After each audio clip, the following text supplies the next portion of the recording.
Welcome to Hybrid, powered by chinkseyMEDIA. Following Mikel Arteta's pre-Leeds United press conference, I'm going to read a transcript of his press conference and I'm going to give my opinion of what I deduce from the transcript. Mikel Arteta has been speaking to the press ahead of our first home match of the season against Leeds United. The boss answered questions on Kai Havertz, Saturday's opponents and much more at the Soba Realty Training Centre. Find out everything that went down by pressing play on the video above or read our full transcript below. On Kai Havertz's injury, he's certainly not fit for this match. Unfortunately, he has picked up an injury. We don't really know yet the extent of it. I think we need a bit more time and some more tests. And after that, we will have more clarity about the next steps. All right, cool. Well, let's have it right. Kai Havertz is going to be out for the foreseeable future. Similarly to Gabriel Jesus' long-term injury, which I still don't know how long he's officially supposed to be out for. But when he did get injured, it was apparent that he would be out over 6 months, probably 9 months, and possibly longer than that. He got injured in around January, right? So similarly to that, this Kai Havertz injury doesn't seem as you know, as what's the word I'm looking for? I'm bad with words, right? Doesn't seem as long term as Gabriel Jesus, but obviously it seems like a semi-long term one. I'm gonna presume probably 2, 3, 4 months, something around that time frame. So we will see. But obviously Mikel doesn't really wanna give too much away, and I don't blame him. On if it's a flare up of a knee injury, I prefer not to talk about the specifics, but if he's not fit, as I said, we need to explore that issue a little bit further and decide what we're going to do. So yeah, once again, as I've already said, obviously Kai Havertz, it's clear he's going to miss the next few games, going to be out for the foreseeable future. Obviously, he's looking for a doctor's prognosis, and yeah, there's not really much to add to that. On what kind of scenario it could be, I don't know. The worst scenario is that he cannot play tomorrow. I would love to have him fresh and available, bringing what he brings to the team, but unfortunately, that is not going to be possible. Well, I guess it's clear he won't play tomorrow, and I think it's also clear he won't play against Liverpool. Then we have the international break. One thing it does do, though, is make his decision to start up front pretty self-explanatory, pretty straightforward. It's going to be Victor Gyökeres. But yeah, it would have been interesting to see if Kai Havertz started tomorrow. I doubt it. I think he would have went for Victor Gyökeres, but yeah, Victor's likely to play longer than an hour, I would say, like he did on Sunday. And I'm going to stick my neck out and say I reckon he'll probably play the full 90, although you could do a few things. You could put Mikel Merino up there. You could put Martinelli up there. There's a few options there, but it'll be nice to see Victor finish the game tomorrow. On how Kai is handling it mentally. Mentally, he's in a good place because he's a really strong boy, very committed. He had an incredible recovery from the hamstring injury. I think he'd never had an injury before. It was the first experience. Now, he's got a setback. Let's see how bad it is. But I'm sure he's going to deal with it in the best possible way. And as I said, he's a joy of a kid. And hopefully, we're going to have him soon. Well, that's the thing, though. You're not something until you are. So obviously, Kai Havertz is around 26 years old, if not 26. I'm pretty sure he is.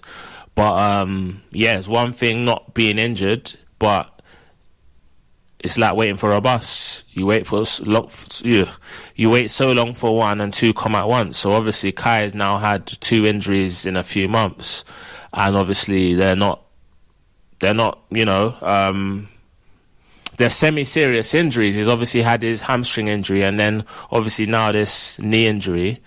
So hopefully he can kind of come back again and hit the ground running.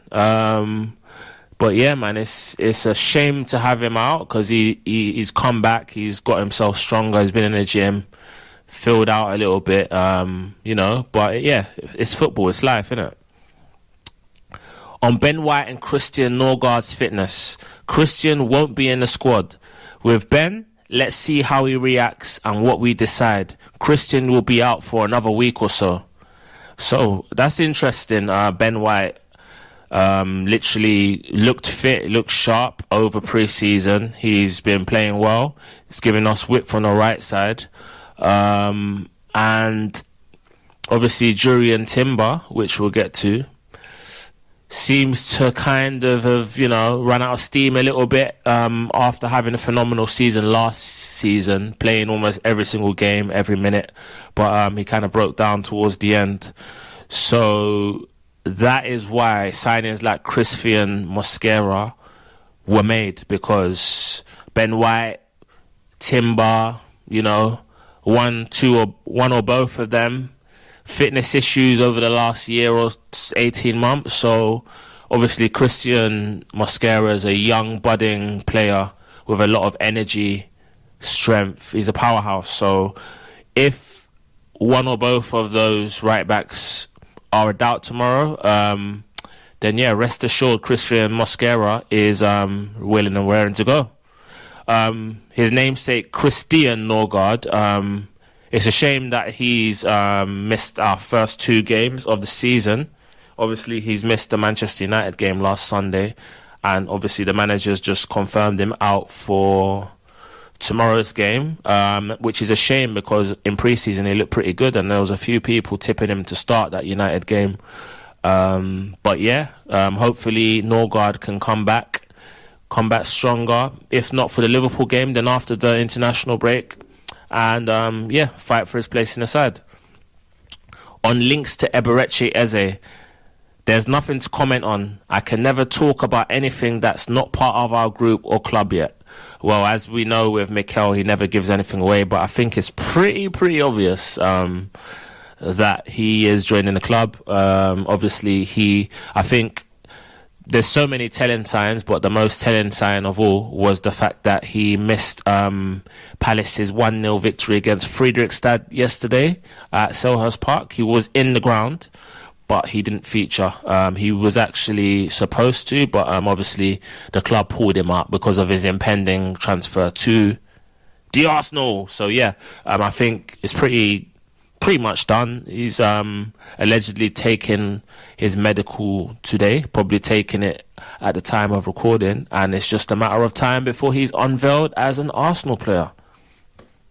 On how important it is to get the sense a player wants to be at Arsenal, that's number one. That they want to be with us, that they feel something special coming to us. Then the person, what personality we're going to bring, and then the rest comes.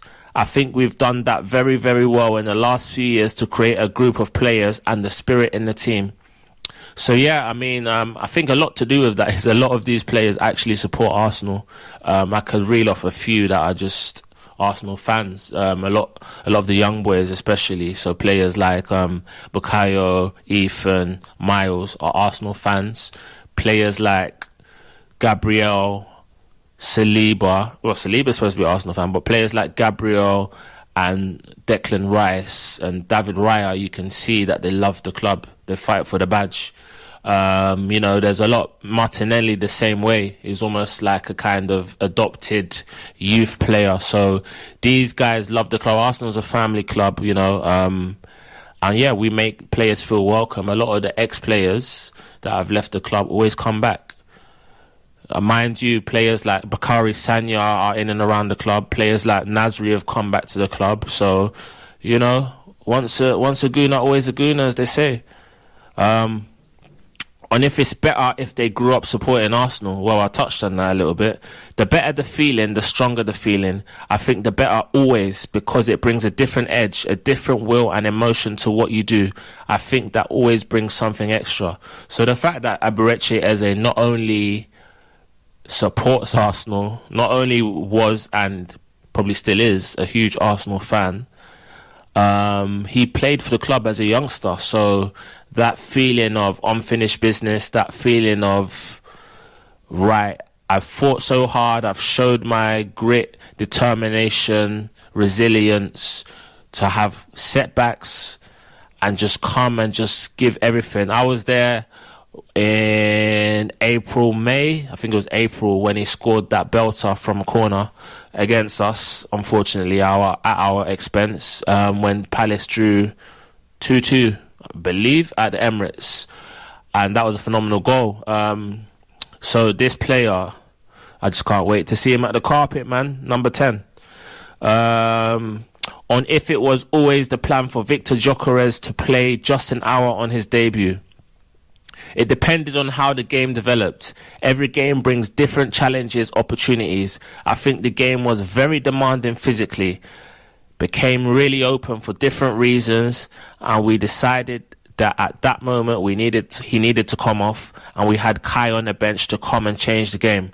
Well, I did say off air to a few of the Arsenal fans that Victor Gyökeres looks a bit top heavy, and not in an overweight way, in a muscular way. Sometimes you can have too much muscle where you lose agility, where you're a bit, you're a bit sluggish to turn. To Premier League football, centre-backs are really fit. They're athletes right now. So obviously, for me, I think Victor Gyökeres needs to lose a little bit of muscle. He obviously needs to get himself more fitter. He's a fast boy, strong boy, powerful. But yeah, I think as time goes on, he will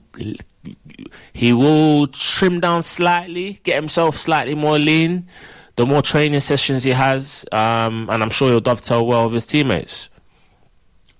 On if it was always the plan for Victor Gyökeres to play just an hour on his debut. It depended on how the game developed. Every game brings different challenges, opportunities. I think the game was very demanding physically, became really open for different reasons, and we decided that at that moment he needed to come off, and we had Kai on the bench to come and change the game. So, well, it was a lot of people criticised the performance from Victor on Sunday. He did put himself about. He was mostly up against De Ligt. Showed he was more powerful. However, down to the fitness, he looked slightly off the pace. But like I said, the more training sessions he gets under his belt, the more matches, minutes he gets under his belt. And once he gets that important first goal, hopefully tomorrow, I'm sure we're going to see the best of Victor Gyökeres, that's for sure. On if Victor is ready to go again. Yes, he is. He's very, very enthusiastic. He trained really well this week again.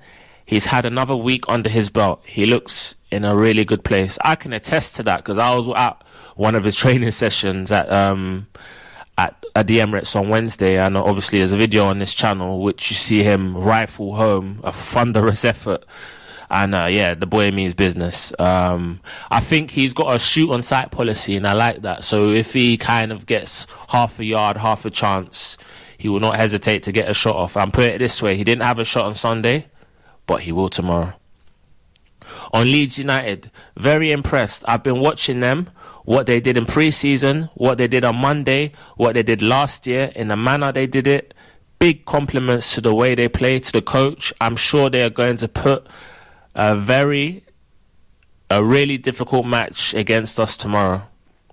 Mikel, they're low blocking it tomorrow. They're low blocking it. I mean, it's all well and good bigging up the opponent, as every manager does in this day and age. You always... you always big up your opponent, say how good they are, how well they've done, but you never, obviously, because you don't want to give the opponents an edge to the game. You don't want to say something negative to kind of rile up the opponents and essentially do the manager's team talk for them. However, tomorrow's going to be a really stodgy game, I think. Probably Leeds will be like the kind of Ipswich of last season, where in the Championship they romped it, came to the Premier League, found it a bit difficult. But Leeds got some fast players in the break. They've got some good players, and a few people are tipping them to beat the drop. As you've seen in my league predictions, I've got them to go down. I think it's going to be a tough game, but I think we're gonna have a good result tomorrow. on being creative from set pieces. That creativity comes from different angles, and in every phase of play, we try to do that. At Old Trafford, we had many situations from open play. As well as that, we should have and could have exploited the situations much better to be much more efficient in how we finish actions. Especially because then they went the other way very quickly. In that sense, especially being the first one, which is really difficult, we all pay a lot of attention to that. That's a big resource that we can have, and it brings confidence as well that the team can score goals from any situation. Yeah, I mean, you can look at it many ways. For me, there's always two sides and two ways looking at every situation. You can look at it as, like Mikel said, that we can score from any situation, or there's the other side where you can look at it as supposedly we're becoming too reliant on set pieces, and now that when we are struggling to break sides down, and obviously the other teams, the opponents, become accustomed to our set piece routine, which we've obviously changed up, and if that doesn't work, then you know what I mean. But there's different ways to skin a cat, and obviously when you're up against low block, it's a good tool to have in your armory. No pun intended. By the way, the armory is a really good shop, even though I usually buy things online from the Arsenal. Right, on creating a big atmosphere at Emirates Stadium. It's always very special. I think everybody is very excited for the first game. It brings a different energy around the stadium. I'm sure they missed it. They missed the team. We have certainly missed our supporters and that connection. And tomorrow, I'm sure from the first whistle, I think everybody is going to be at it and we're going to have a good game. Yeah, I mean, it's been a while since we've had a competitive home game at the Emirates. The last one was against Newcastle in May. So it's been a good 3 months. So obviously, tickets have been hard to get for this game. I'll tell you that for free. But yeah, I think it's going to be a sellout stadium. The fans will be... the fans will be at it tomorrow. So under the lights, 5:30 at the Emirates. It's going to be a full house. Obviously, we've got a lot of new players that are in contention for their home debuts, namely Victor Gyökeres and Martin Zubimendi, who are almost certainly going to start. I fancy Christian Mosquera to maybe sneak in at right back because of his athleticism, which could be pivotal against a team like Leeds, who have pace on the break with people like Wilfred Gnonto and Daniel James. So I wouldn't be surprised if he does sneak in at right back. But I think it's going to be a very good game. Leeds United have amazing fans. They're going to bring it to us tomorrow. They're going to be up for it regardless of the result. And I'm sure it's going to be a good atmosphere, and may the best team win. On Leeds United, speaking of them, an incredible club, incredible history as well. I've been here long enough to understand the history of that club. As I said, very special. One big city with just one club. So passionate, and you know what happens when you go there and play. It's great to have them back. Wish them all the best, apart from tomorrow. Yeah, I mean, Leeds have got this obvious reputation of being a big club, a heritage club, a club with a rich history, especially back in the days in the 70s and 80s under people like Don Revie, Brian Clough, and obviously the early 2000s when they had top players, such as they had a team. They had Rio Ferdinand, they had Alan Smudge Smith, who went to United, as did Rio. Also Mark Viduka, Harry Kewell, of course. They had a lot of top players, man. They was a heritage club, and we had some real good battles with Leeds just before they obviously hit financial turmoil. But Leeds are a big club, similar to Nottingham Forest in the way they're looked at, where they're definitely a Premier League club for sure. So it'll be good. It's good to have them back, and once again, they've got one of their best fans for sure. Their fans are going to bring a really, really good atmosphere tomorrow. Look forward to that. On Madueke's potential impact, Any creative player who can unlock situations from closed situations, creating that uncertainty, more attention as well in and around the ball, is going to create space in other places. Having more creativity, more weapons, having the ability to bring different profiles onto the pitch at different stages in the game, something that for sure we're going to have this season, and that's great. So yeah, Noni Madueke, he's come on the last few games, didn't look comfortable on the left wing. Obviously, it's pretty obvious his best position is on the right wing. However, our arguably best player, Bukayo Saka, resides there, plays there. So it's obviously going to be difficult for him to get in there. However, I think the more he trains with his teammates, the more he kind of gets used to running down the touchline and getting crosses in, because I think that's the main reason he's out on the left wing. He has a good chance of staking his claim to start there if he can put in a run of good performances, get some assists for Victor Gyökeres and co. Show a good attitude. I think he needs to improve defensively for sure. We could. That's in a sense he can learn a thing or two from Gabriel Martinelli in that respect. However, I think his directness and his just willingness to just attack the fullback could stand him in good stead against his two rivals for that position. So yeah. On managing Timber and Jesus, on Jurian, we have to manage his load. He's been out for a long time, and he comes from a long-term injury. We had one long week. We have to manage the load on that, so we have decided to take a little bit of training down, especially that day in the open session. Gabby is doing super well. I think he looks in a really good place. Obviously, it's a massive injury, and we need to come from that in a really strong way. But certainly, he's in the right place and making very strong strides. Interesting. It looks like I've made some observations of Gabriel Jesus, and it looks like he's almost certainly looking to kind of come back into the side sooner rather than later. I'm sure when he got injured in January, like most, we probably thought he was going to miss the vast majority of this season. We won't see him until 2026. However, from what I've seen and from what I'm hearing and heard, I don't think he's got too long to go before he can kind of, look to kind of start trying to get himself back into first team training, then maybe gets on the bench, some minutes on the pitch, maybe a couple Carabao Cup games. We're probably talking October maybe.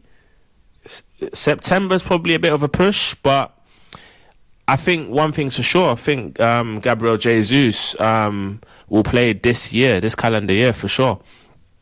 As with Jurian Timber, it's a weird one with Timber. It just seems that he's kind of broke down slightly and kind of was overplayed last season, hence the signing of Christian Mosquera.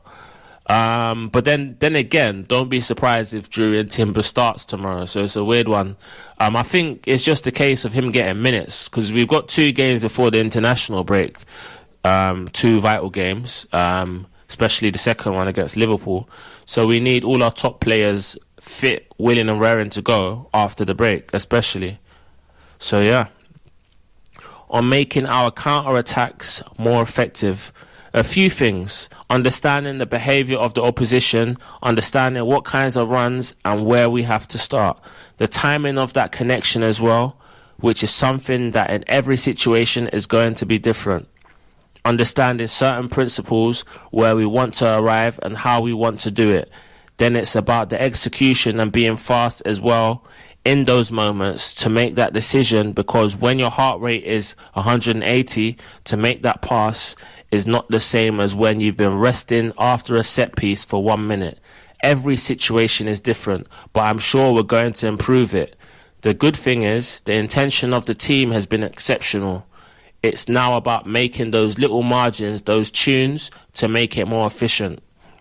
So yeah, obviously counter attacks or transitions, which is the new modern day phrase for counter attack, is something we haven't been the greatest at in recent years. I've always said that we've lacked pace especially in attacking areas. Too reliant on people like Gabriel Martinelli. Saka wouldn't say he's a speed star. He's got a bit of pace about him, but it's good that we've added people like Madueke and Gyökeres to that front line. So we've obviously got more of a threat, especially in transition. But yeah, I think we do need to improve our decision making in transition, because on Sunday we had some really good situations which we didn't make the most of, which reminded me of the Chelsea game at Stamford Bridge last November or October, one of them months. So it's something we do need to improve, the efficiency in our decision making and our execution. On what it's been like to work with Andrea Berta this summer, the great thing is that ownership has always been the same. They've been super supportive. We had a really strong board as well, very well connected. Then 3 very different people. Very grateful to the 3 of them and enjoy working with all of them. With Andrea, now, again, as I expected, is someone who is extremely professional and very thorough, very determined, and brings something different to the table as well. I enjoy working with him a lot. I mean, the bit where he describes Andrea Berta as extremely professional, very thorough, very determined, almost like he's talking about himself, because, I mean, if he was going to describe Mikel Arteta, it's someone that's very calculated, thorough, very, meticulous, and, he's very thoughtful. He's a thinker, But yeah, the ownership have really backed him this summer. But then again, because a lot of the press, a lot of the media want to say, Arsenal have to win the league because they've spent X amount of money.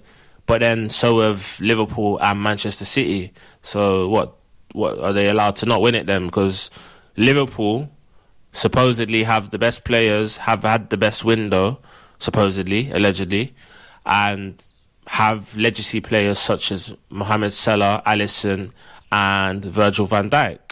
So who are we to think we can, knock them off their perch if these guys are legacy players? Obviously, we've got 5 or 6 in our starting 11 who almost certainly will be legacy players if they, 1, win us big titles and trophies, and 2, realise their potential because they're in their mid-20s. People like Saliba, Declan Rice, Bukayo Saka, Gabriel Magalhaes, to name but a few. So, but yeah, we've been back this summer. We've had an amazing window, especially if this Eze transfer does go through, and hopefully, that won't be the end of it.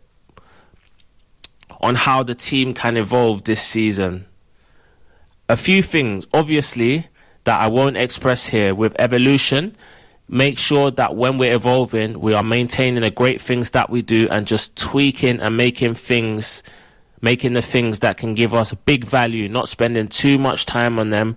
And that's what we have done, and we're going to continue to do. You will see that evolution as well comes from the individuals. At the end, it's about the players, putting those players with their qualities in those positions as often as possible to express their qualities. So, I mean, we've definitely changed the way we've played in the last 2-3 years. So, obviously, in 22-23, that was the best I've seen Arsenal in years. And I'm sure a lot of you can concur. We were just effervescent. We was expressive. We was attacking. And you might say naive towards the end of the season. We kind of ran out of steam and fell apart. And obviously, I think that 4-1 defeat against Manchester City was a turning point in the way we do things, the way we play.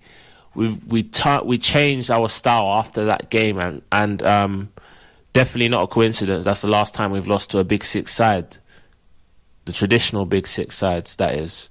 So, what do you want? Do you want to have this gung-ho football that you can probably say Liverpool play, or do you want winning football? Well, I mean, I guess the answer is somewhere in between. I think we have shown, especially last season, there was about 3 or 4 games where we put teams to the sword with excellent, outstanding attacking football with the door locked. So I can throw out games like Man City, Real Madrid, Sporting Lisbon and Crystal Palace, to name but a few, and obviously the West Ham away game. But yeah, it's just about finding that happy medium, and I think Mikel has alluded to that by saying just tweaking and making the things that can give us big value. So yeah, on David Raya's stature as a goalkeeper, David is very big and he's very brave. You cannot be the tallest, but you have the will and the courage to go for these kinds of balls. That's a massive attribute. He's a super athlete. He's someone very athletic, very powerful, really dynamic, really agile. And that's a big advantage because he can time things really well. And on that action, especially when there are so many bodies in the box to come out and do that, it shows his courage and personality and his capacity to deal with these kind of situations. Yeah, I mean, David's come on leaps and bounds in the last 12 months or so. He was exceptional. I mean, he's won the Golden Glove 2 seasons in a row. He's behind the best, he's essential part of the best defence in the league. Kept a clean sheet last week at Old Trafford, made some tremendous saves. I think that game on Sunday was reminiscent of the Aston Villa game at Villa Park 12 months ago, where we kind of was under the cosh. He came out up trumps, made a few wonder saves against Ollie Watkins, and since then he's just gone on leaps and bounds, and there's no doubt he's amongst the top 2 or 3 goalkeepers in the league. I mean, you could argue he's probably second, only bettered by Alisson, but I mean, I'm sure people like Emiliano Martinez will have something to say about that. On if we're sending out a statement with our transfer business, I think we are showing the ambition that we want to do, that we are here to win major trophies, to keep evolving and improving every single year. That's going to come with demands, and those demands are clear. It's our competitors, what we're doing, where the league is going. We're going to be in front, not just chasing or acting or behind. We just want to be in front of it, and every decision that we make in every area of the club to try and achieve that. I mean, the club has really done everything it can to support the manager this summer, brought in some top signings, and I don't remember a transfer window as good and exciting as this. I mean, the one a few seasons ago when we brought in Declan Rice and Jurriën Timber was a really good one, but this one, for the volume and quality of players that we've brought in, I mean, half of the players we brought in go straight into the starting 11, and this is a side that got to the Champions League semi-finals and have finished second 3 seasons on the trot. So, I mean, yeah, we spent 200 odd million, due to increase to about 270 or so, but obviously it's just about the quality, and obviously I think we need to kind of trim the squad a bit, and I'm sure we're going to have 3 or 4 departures in the coming weeks.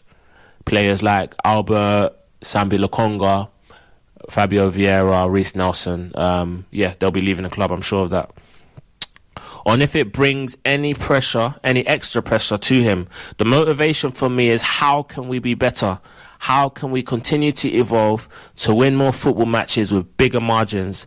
How can we bring the people that we have closer to us, more connected? I think the players that we already have are incredible, the ones that we have already signed. I think they are players that are going to connect with our people and make them proud and excited. Well, I mean, we have a really strong squad.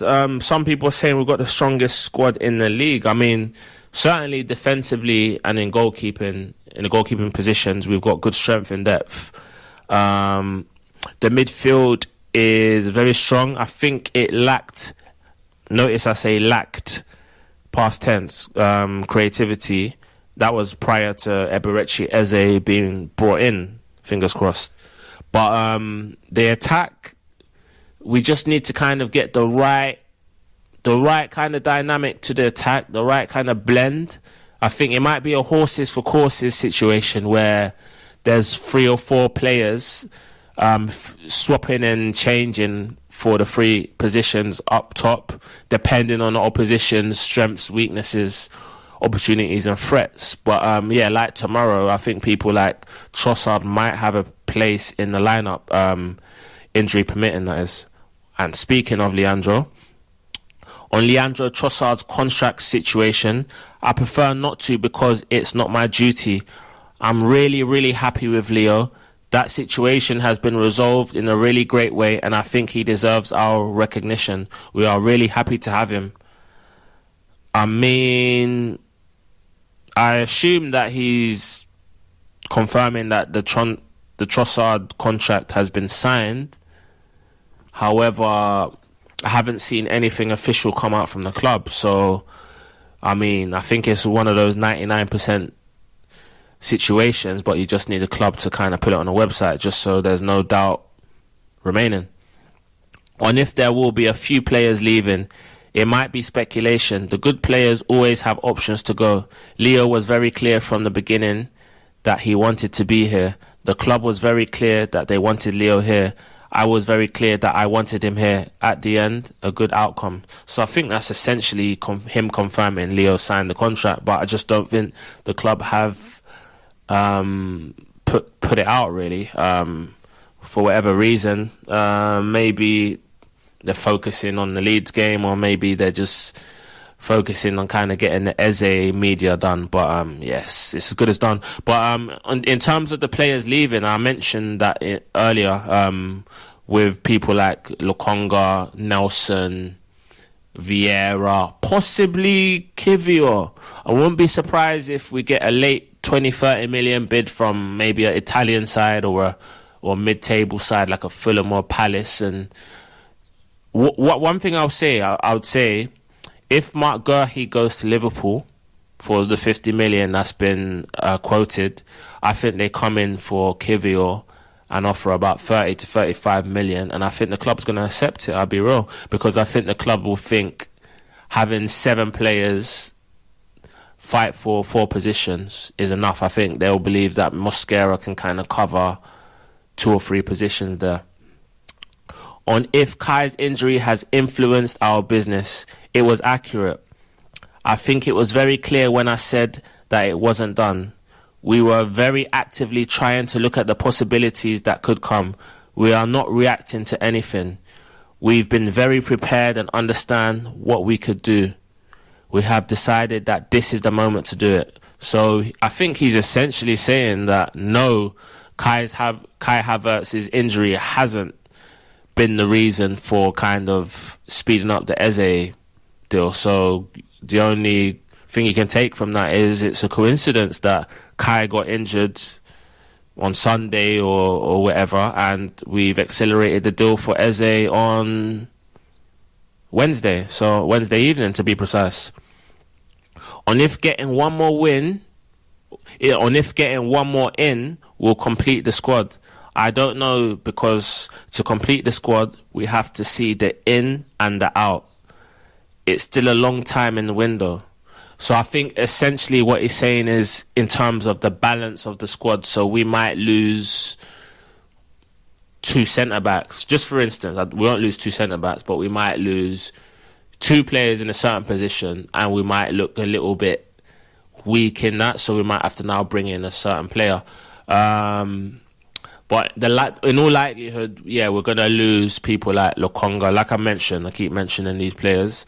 We'll lose about 3-4 players. I think any more than that, you might be looking at getting another replacement in. Like, for instance, if we do lose Kivior, we might bring someone in, but I think we're good. I think seven defenders that can fill in 4 positions, especially of the quality that we have, is enough. But 8 is fine because it's just 2 in each position, right? On if getting one more in will complete the squad, yep. On Zubamendi playing for both teams in open training. Oh, I see that. He was wearing like a neutral coloured bib. It has an element of that. it has an element of the load. He missed a couple of training sessions before Man United with illness. Obviously, the game took a lot out of him, and we wanted to manage him as well. So yeah, Martin Zubimendi was ill for the United game, which probably explains a more understated performance. And he wasn't the only one, to be fair. But I think our midfield metronome, maestro, is going to have a magnificent performance tomorrow. Bow!